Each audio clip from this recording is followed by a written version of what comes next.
So I'm joined in this video by Steven Dowler of Architect Tips, does a few other bits and pieces, so I'll let you explain that, Steven. Thank you for joining me, mate. I'm looking forward to going through this. You okay? Yes, I'm very well. Thanks to you, mate. Yeah, I'm good. Like I say, excited to talk horse racing, obviously, and we're looking in this particular video at some anti-post punts, which is something I'm a big fan of as well. So I mentioned Architect Tips. You do some writing for Colossus blogs as well. Anything else you want to throw in there? I've produced 3 tips. I've been a tipster now for over 4 years. Yeah, just love getting stuck into the horse racing.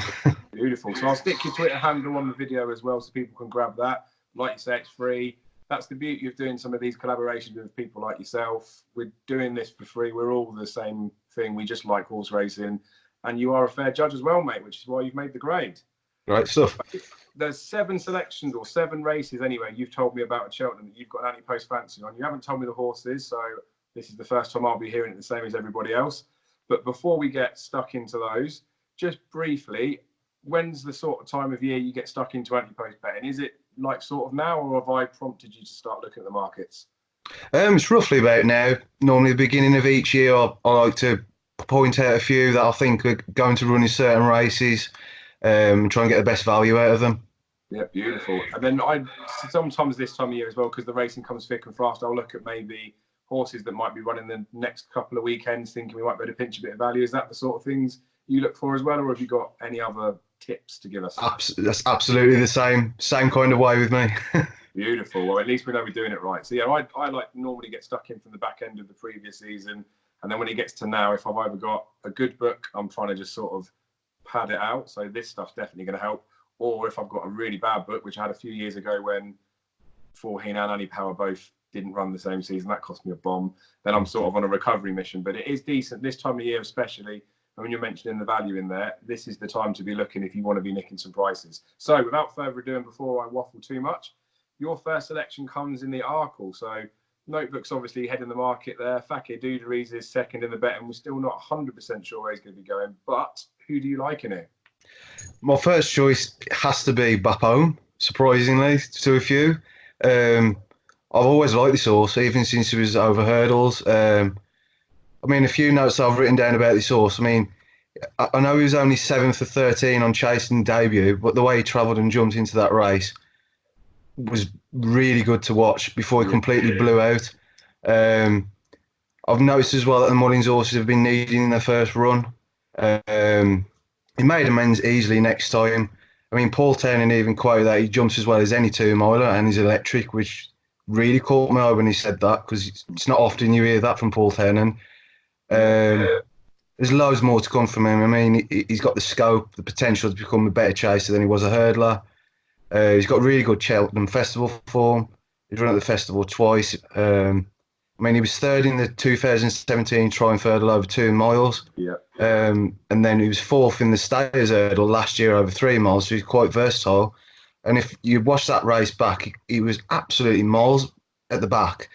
And to be honest, I thought he was given quite a lot to do. Because at the top of the hill, Bapome was probably 3 from the back, about 15 lengths off Sam Spinner and Faheen. I mean, you can't be giving 2 horses like that too much rope at the front. And he glided through the field, and he was only asked for a serious effort jumping the last. He was beating only 6 lengths, and he managed to get his head in front of Faheen over the last hurdle, but was probably out-battled on the running. I mean, he's never run a bad race over 3 miles at the highest level, but he's never won over that distance, so I would say dropping back is definitely better suited. I mean, all of his wins have come between 2 miles and 2 miles 3 furlongs. I see that he's entered at the Dublin Festival as well. Entered in the Flowglass over 2 miles 5 furlong on the 2nd of February. Yeah. And then he's entered in the Arkle Novice Chase over 2 miles the day before, thinking he's generally 7-1 for that. Yeah. I think whichever one he turns up in, he's a massive player. And if he does go and wins either of those races, he's going to be a lot shorter for whichever race he turns up at the Cheltenham Festival, whether it's the Arkle or the Marsh. But I'm pretty sure he's definitely going to turn up in the Arkle. So back home for me. Yeah, that's a good shot. To be fair, you've covered him really well off there, to be honest. He's a horse that I've liked for a long time as well, especially that Triumph. when you consider that it was behind Defi de Soyo, there's some other nice horses that were in that race as well. When he stepped up to 3 miles, it was when he got close to, I think it was it Apples Jade and Super Sunday maybe that battled it out for the finish. Yeah. Apples Jade came back out of nowhere to win it. But in there, Pertemps was a massive price and he stayed. Yeah. I thought, this is it. It's going to be his trip. Then they run him in the stairs last year. And like you say, out-battled in the final third, or just after the last, really. He does like to come back and trip to me. And the interesting thing about his debut as well, I think, was there were obviously the money's horses were coming on with it, but that was on heavy ground. And whenever he's run on heavy ground before, he's been pretty trash, to be honest. Well, not trash, not at his best. So I couldn't put anyone off of that, to be fair. What's he, 16-1 top price still? He's 16-1, 14, 16-1 top price, and you can get 10-1 non-runner no bet with Sky Bet. So that looks pretty tasty. Yeah, and we know Willie Mullins like sort of farms the Arkle. Like you were saying, the Dublin Races Festival, who goes there and hacks up, then he's going to be a lot shorter. Yeah, the non-runner no price 10-1's fair still, to be honest. What about the fact that Cashback's one that they're talking about for Willie Mullins, aren't they? And then we don't know really where Mellon's going to go. Forheen definitely won't be coming here. I suppose there's hints, aren't there, that Willie Mullins keeps saying that Mellon's going to step up in trip, doesn't he? So you'd feel like Pertemps and Cashback are going to be the two that are going to come here. I like it. It's a good little poke in there. So the next one you've got coming up is another novice chase, not the Marsh. We're not going to tip Pertemps in every race. It's the RSA on the Wednesday, so the first race on Wednesday. That's right. It's a tricky looking race, to be honest, because it's one of them that's always gets exciting the year before. I think there's always loads of nice novice hurdlers that we think could make into really nice staying chasers. I still quite like Champ, but he's always been short throughout the season. I do quite like Manila Indo, but he's another one that's always been too short for the season, and I'm an R about him. I want Carefully Selected to come in because I backed him at a big price, but that's coming a cropper. Yeah. But even if I haven't mentioned him, who's the one that you fancy, mate? It's another one of the Willie Mullins, and it's Alaho for this one, at quite a big price. I think he's the perfect horse for this race. He's built for this kind of contest. He showed really good form over hurdles last season for one who was so inexperienced. He's very solid third in the Grade 1 Albert Bartlett on his first visit to Cheltenham behind Minella Indo on the back of just 2 runs for Willie Mullins. I still thought he looked quite raw at the time. And then he was second behind the same rival at the Cheltenham Festival, where he had stablemate Carefully Selected in behind, who's done pretty well over Fancies so far.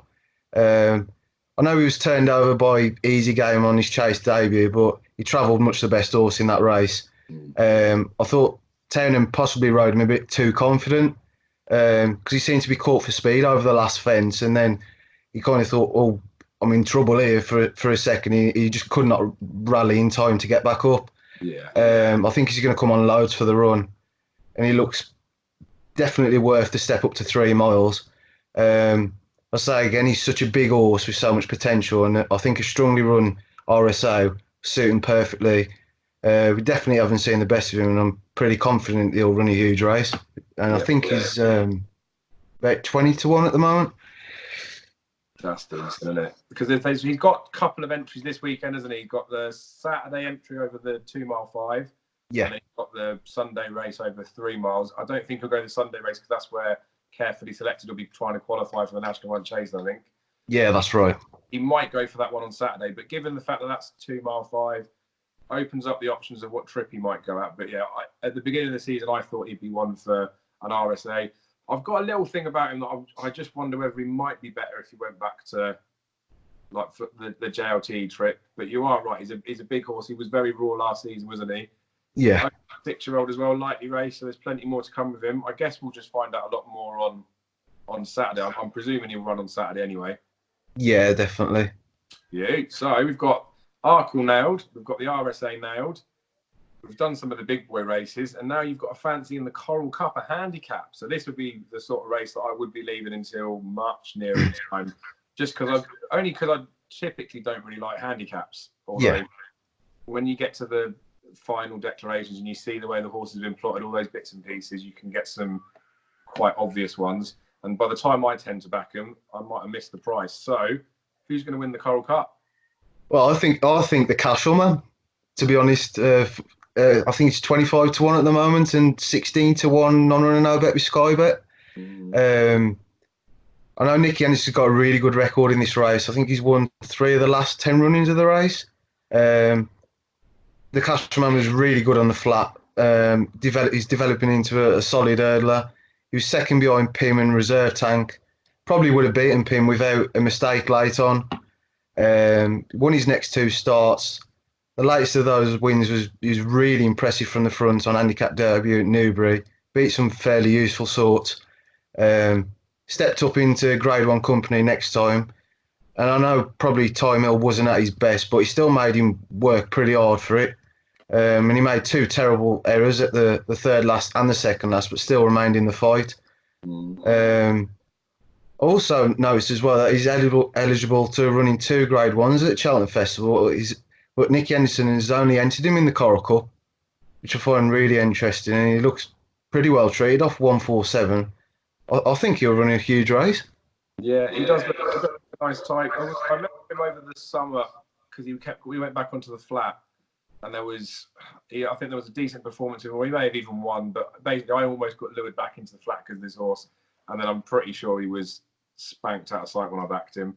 I think he does look quite nice. The Newbury run, like you talk about behind Time Hill, was decent. The handicap win before that was seriously good as well, wasn't it? So yeah, and probably plenty more to come from him. So that is quite a nice sight. What is he? 16s non-runner no bet, or 25s if you feel risky. Thing is, the non-runner no bet price, I suppose, if he turns up on the day, you'd be very disappointed if it was a 16 to 1 break, wouldn't you? Yeah, definitely. Well, yeah, that's the beauty of doing it this sort of time out. He might be one that I might land on nearer the time, but the price might have tumbled by then. So that's it. that might be going in the old portfolio. Still on Wednesday as well, so we're going to get a treble up on the Wednesday. Champion bumper. Is it quite a strong fancy in this? Would you say?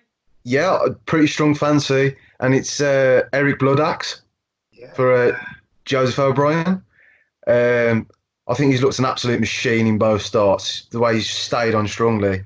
I mean, Joseph O'Brien expected him to need the run on debut, but he still beat a well-regarded Willie Mullins horse named Fernie Hollow. I know they hold that horse in high regard. Yeah. That was on soft ground. He followed up under a penalty next time on good ground, so we know already proven on pretty much most types of ground. So he's got the size and scope to be a cracking chaser down the line. He's probably not the quickest horse in the world, but he'll definitely get further when he goes over obstacles. But strong stayers do tend to do well in the champion bumper, and I think he'll relish the Cheltenham Hill. Yeah, that's completely fair, I think. And what the thing you've touched on there about the stayers doing well in the champion bumper, we're talking about carefully selected being touted as the best thing for a 4-miler, and he probably should have won the bumper the year that he placed in it. The other thing as well you touched on with Eric Bloodaxe is Fernie Hollow, the Mullins horse. Big hype about him, and to be fair, he ran well enough on his debut, didn't he? And then he just looked like a bit of a green horse. Then did it the time after, but he still looks like he's definitely good, so that's a good yardstick. And wide receiver Gordon Elliott, they've all been banging on about that for a long time, and he beat him with a penalty, and he beat him just as comfortably, if not more comfortably. I keep going back to the bumper because it's one of them that I struggle to have a real strong, confident opinion in it, but I still always end up having a few bets in it. And it'll be difficult to trust the form straight away because you don't know how good Fernie Hollow and wide receiver will turn out to be. But if they're half as good as everyone thinks they might turn out to be, how can he still be 12 to 1 for the champion bumper? It's absurd, isn't it? That is a crazy price. I think that's a great shout, to be honest. And I know that Appreciate It's been put up recently. There's been some money for him. He obviously won nicely for Willie Mullins, and Willie Mullins ticks the boxes for bumpers, doesn't he? Israel Camp, when he won under the penalty at Ascot, that was a decent performance. But Eric Bloodaxe, from what he's done so far, he's got to be the one to beat, isn't he? Yeah, he's looked complete solid in both starts, done absolutely nothing wrong. I think he brings pretty strong form as well, so I think he'll go off a lot shorter than that as well on the day. Yeah, that's it. Because Gigginstown they say they don't want to send too many runners to the bumper. They're not a race they particularly like, all those sort of things, but they send plenty. They're coming out of the game now. I wouldn't be worried about him running. And even the 8 to 1 non-runner no bet isn't a terrible price, but I'd be tempted, if I was sticking him on a slip, I'd be taking the 12 to 1 that's still about. Yes, definitely. Well, you've had a very good Wednesday. You might not have won the Arkle, but you've done all right on Wednesday. Pertemps handicap. You've gone for another handicap. Now, Pertemps, the plots haven't even started yet, have they? They're still qualifiers to go. There's loads of places up for grabs. Talk to me. Tell me who's going to win the Pertemps. I think this is an absolute plot by connections. And it's Ronald Pump. I think that's about 16 to 1 at the moment. Yeah. Probably not many people have heard of the trainer either, but he's a fast improving 7-year-old. He's won 5 of his last 8 starts. I've noticed as well that his form figures over 3 mile reads 4-1-1-1-2. He's won 2 big handicap hurdle races before making a really impressive chase debut against a class field and won by 8 lengths. I mean, he had the likes of Galvin, Speakeasy, and my Arkle fancy Bapomin behind, which is pretty strong form. He was then second in the Grade 1 Drimmore behind Fakir Doudary over 2 mile 3 furlong.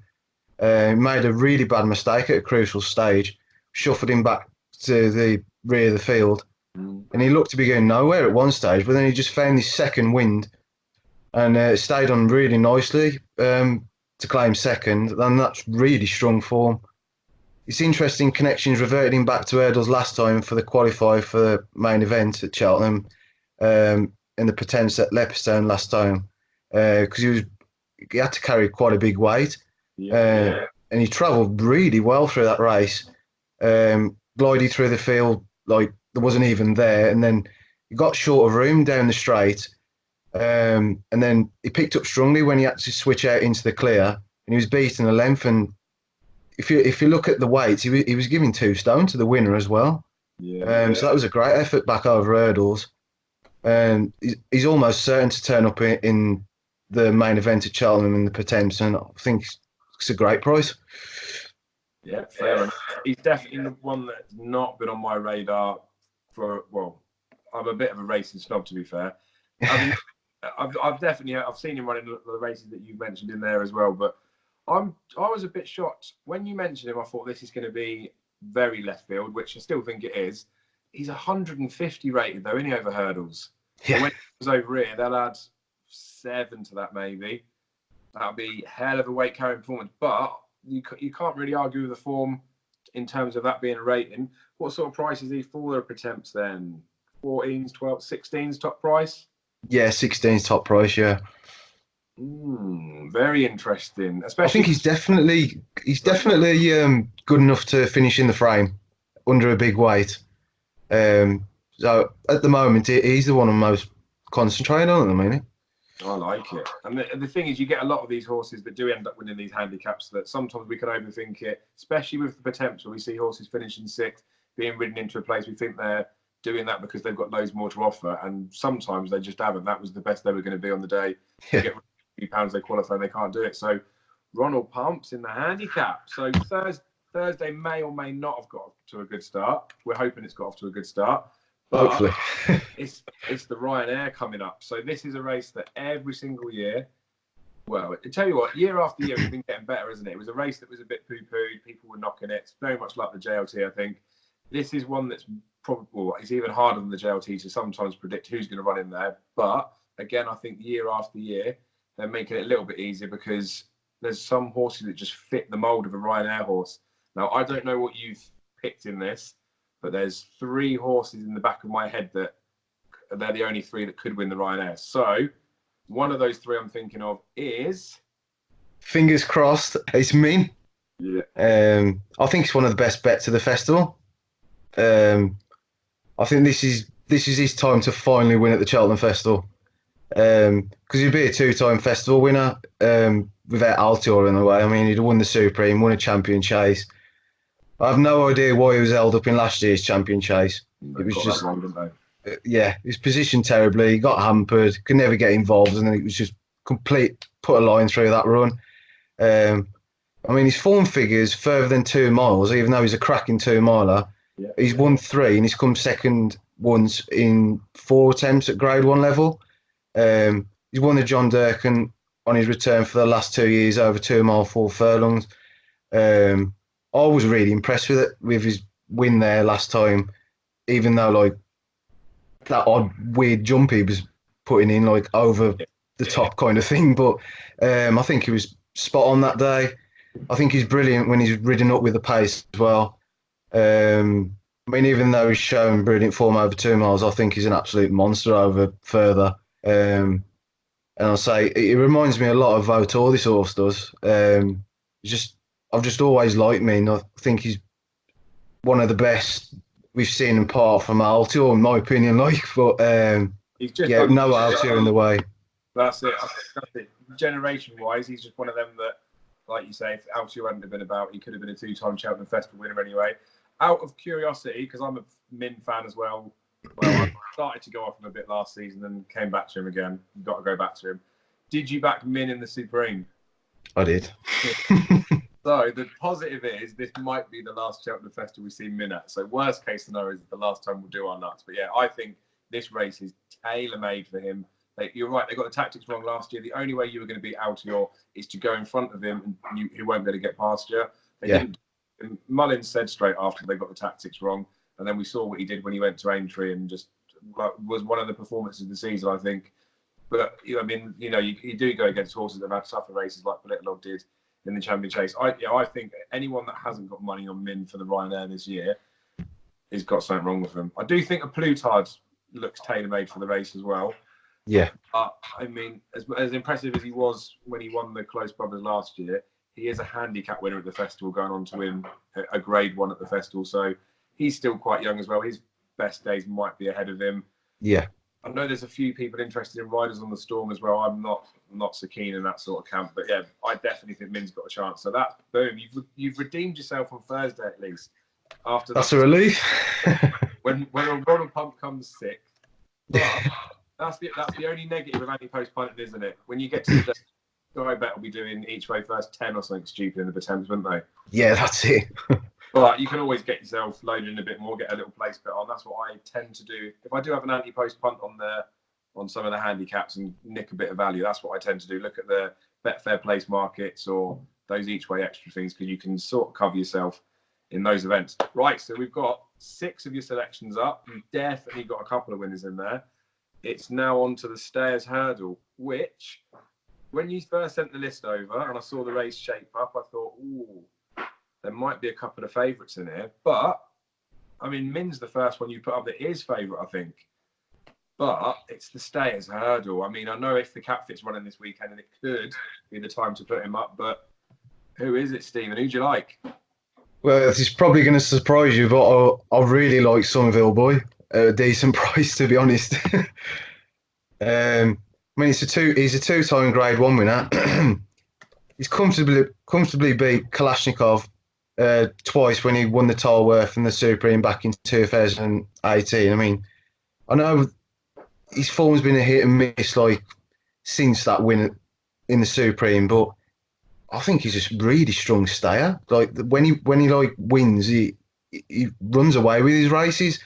His chasing career hasn't worked out as he would have liked, despite though he did win at Toxita and then he fell at Sandown next time. I think it was a great performance to bounce back to win the Grade 2 Rail Keel at Cheltenham last time, making all and just pairing up the hill. I think he'll be even better over 3 miles. He's got a really big engine. He's got Cheltenham Festival winning form. If Paisley Park wasn't in this race, I'm a good 75% sure he would win this race. I think he looks a cracking bet to reach the frame, especially if he turns up in the Cleve Hurdle this weekend and he runs a big race. I think he's 10-1 for the Cleve at the minute or something like that. But he'll be a lot short of the mark if he goes pretty close this weekend. And yeah, he looks solid to me at a price. Yeah, that's a great shout.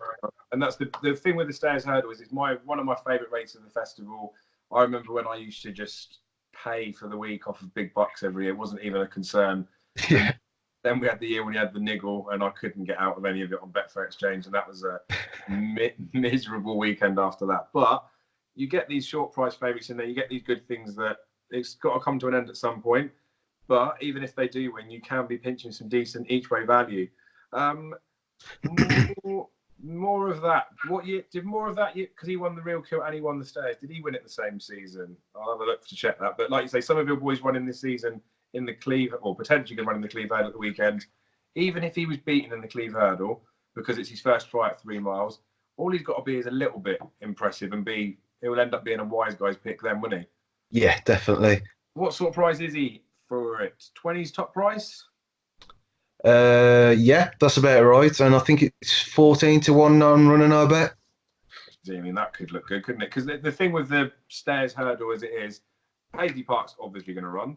If the cap fits is, I want to say obviously going to run, but if he's so dire at Cheltenham it doesn't suit the track, they'll think, you know what, let's wait for Aintree and Punches down. But you'd expect him to take up there. Apple's Jade, I feel like she probably will come here, but I wouldn't be worried about Apple's Jade. Benny Deju's interesting because obviously she runs tomorrow in the Galmoy Hurdle over 3 miles. She's going to win the mares as far as I'm concerned. If they screw me over and send her in the Stairs Hurdle, I will not be happy. She'd have an actual chance, I think. City Island's just no good unless they've doped him up, I reckon. Champ's the same price as Somerville Boy. That is crazy. You look at the other ones, and the Arena's chasing as well. She's a shorter price than Somerville Boy. The World's End's, it's not going to happen. I mean, Penhill, you can see the sort of line with him, but we tend to look for something at a bit of a price that might be like the each way play to come in there. And to be honest with you, Somerville Boy, I did think when he stepped up in trip, maybe that would interest me a little bit. I didn't really fancy him for the Real Kill, and obviously he did go and win. That was nice. You could be spot on to something here, I reckon, mate. Hopefully, mate. I mean, we can't see Champ coming back over hurdles. So. No, I like that. So, yeah. I'm just going to quickly grab the more of that thing up because I know he's won both. I just want to see if he did it the same season just for my own little benefit. But so obviously they're the 7 you sent across. They're the 7 you like the most. Away from them 7, I'm going to pick out 3 races quickly, and you need to almost gut instinct. I would give you a couple of seconds to think who's going to win. I don't need any view back or any of that sort of stuff after. Just sort of gut instinct who's going to win. So, okay. Champion Chase. See, my heart is saying Duvan, but my head's saying Altior. Yes, right, that's good enough for me. I've got to say the Gold Cup. Oh, I think Albion Photo. Yeah, again, so this is what's frustrating because that's 2. We're going to be either singing in the bar together because we won so much, or we'll be drowning our sorrows together because that's similar line for me. Albert Fat was good last year, winning. He looks good this year as well. Yeah. And then we'll peel out one other race that we haven't gone through that could be one for a little line in. Oh, yeah. The potato race, the Albert Bartlett. Anything in wild card or whatever you like. If you've got nothing you like, then it's fine. I'll have a quick look for a second and see if I'll... No worries. So, yeah, when I was touching on about more of that, he won the Real Kill. Yeah, 2013, and then he went on and won the Stayers Hurdle. He didn't have the run in between though, so maybe if Somerville Boy doesn't run this weekend, that could be a good little sighter in there. So it does go to show that is a reasonable form line coming in. Do you know what? Like I say, it wouldn't be maybe something I'd be getting too involved in, but loads of people will be doing it nearer the time, looking at these each way bets for the Stayers Hurdle. This is the time to be doing it because, like we say, if he runs well on Saturday, his price will shorten up. Even if he runs well in defeat, his price will shorten up, wouldn't it? So yeah, that one. So Albert Bartlett, potato race. Latest exhibition. Oh yes, he was one. If you'd have been watching obviously put the videos on YouTube, but on my Facebook page, bang like a little weekend thing when I put the write-ups in there, and I mentioned when he ran against Andy Dufresne's when he was 50 to 1 for the Albert Bartlett, but he might beat Andy Dufresne, and it's sort of a very low risk bet to put on. Only to find out when I looked at my Bet365 account after I hadn't even put the bet on. He's like a 12 to 1 favourite, and I've excruciatingly missed the value. But he's due to run at the Dublin Racing Festival as well, I think. So it'll be interesting to see what he does there. But yeah, he's got a proper chance, but I just can't back him now. I've missed the boat. I'll have to just suck that one up. Oh, no. In summary of your selections, then, we have in the Arkle, Bapome, and then in the RSA, Allaho, Coral Cup, the Cashel Champion Bumper, Eric Bloodaxe, the Pertemps Nap of the Week, Ronald Pump, Ryanair, Min, And then the stairs hurdle. Somerville boy. Beautiful.